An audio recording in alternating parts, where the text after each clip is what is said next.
दिन दहाड़े और सरेआम मजहब के नाम पर नफरत, नाम पूछकर पिटाई करना आम बात। भारत में मॉब लिंचिंग के वाकयात में आए दिन इजाफा। जानेंगे मिल्ली डाइजेस्ट की इस पेशकश खास नज़र में।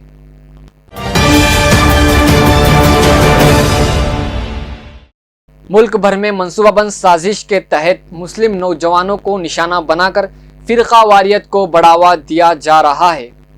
चंद दिन कबल उत्तर प्रदेश में एक मुस्लिम को निशाना बनाए जाने के वाक़े के बाद एक और वाक़या मध्य प्रदेश के इंदौर शहर में पेश आया, जिसमें एक मुस्लिम नौजवान को गैर मुस्लिम इलाके में चूड़ी बेचने की वजह से भगवा शरपसंदों ने बेदर्दी से पीटा।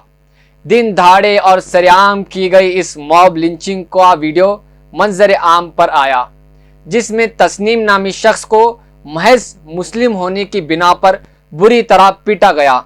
इसके बाद हमला आवारों ने सारी चूड़ियां तोड़ दी और 10,000 रुपये भी छीन लिए गए।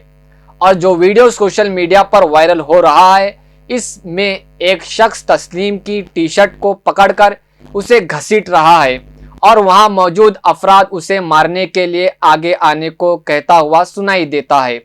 इसके साथ ही वो तस्लीम के थैली से ज़बरदस्ती चूड़ियां निकालते हुए और वहां मौजूद अफराद को इसका माल लूटने को कह रहा है, जो चाहे वो ले जाओ, और ये भी कह रहा है कि ये शख्स यहाँ दोबारा नज़र नहीं आना चाहिए। तस्नीम ने पुलिस को बताया है कि हमला आवारों ने मेरा नाम पूछा और मैंने जैसे ही नाम बताया इन्होंने पीटना शुरू कर दिया। इन्होंने मुझसे 10,000 रुपये छीन लिए और मेरी सारी चूड़ियां भी तोड़ दी।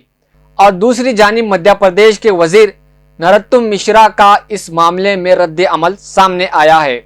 इसमें इन्होंने कहा है कि चूड़ी वाला अपना मजहब छुपाकर इलाके में सामान फरोख्त कर रहा था। नाजरीन, क्या कोई पूछेगा कि मध्य प्रदेश के वजीर से कि क्या आज से पहले मजहब बताकर किसी ने कुछ खरीदा या बेचा है, या फिर अब से या आज के बाद से मजहब बताकर ही खरीदा या बेचा जाएगा। जहां तक पुलिस का सवाल है, वो भी मुतासिरीन की मदद करने के बजाय हमला आवारों को बचाने की ज्यादा कोशिश करती है। शदीद एहतजाज करने के बाद FIR दर्ज करते हुए 3 लोगों को गिरफ्तार किया गया, मगर साथ ही मुजाहरा करने वालों के खिलाफ भी केस दर्ज किया गया। कलेक्टर मनीष सिंह ने कहा है कि सेंट्रल कोतवाली थाने पर होने वाले एहतजाज में पॉपुलर फ्रंट ऑफ इंडिया और SDPI का हाथ है।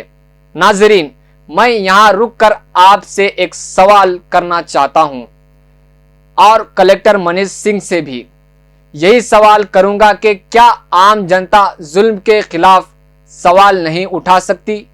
क्या हर हमेशा जुल्म के खिलाफ उठाने के लिए कोई मुस्लिम तंजीम ही सामने आएगी? ऐसा ही एक और वाकया राजस्थान के शहर अजमेर में पेश आया। वीडियो में नजर आ रहा है कि एक शख्स ने सड़क के किनारे पर भीख मांग रहे मुस्लिम नौजवान को मारा और फिर इसे पाकिस्तान जाने को कह रहा है। क्या मुसलमानों को पाकिस्तान जाने की धमकी देने वालों पर कोई केस दर्ज नहीं होगा? हुकूमत को चाहे कि वो मुसलमानों के खिलाफ नारेबाजी और मॉब लिंचिंग पर एक मजबूत कानून बनाए, वरना भारत में फिरकावारियत का जहर समाज को मजीद जहरीला बनाता जा रहा है।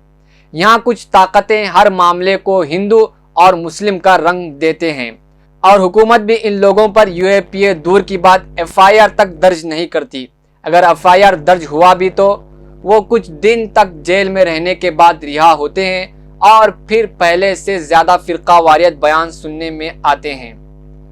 मजीद खबरों और तफसीरों के लिए देखते रहे मिल्ली डाइजेस्ट।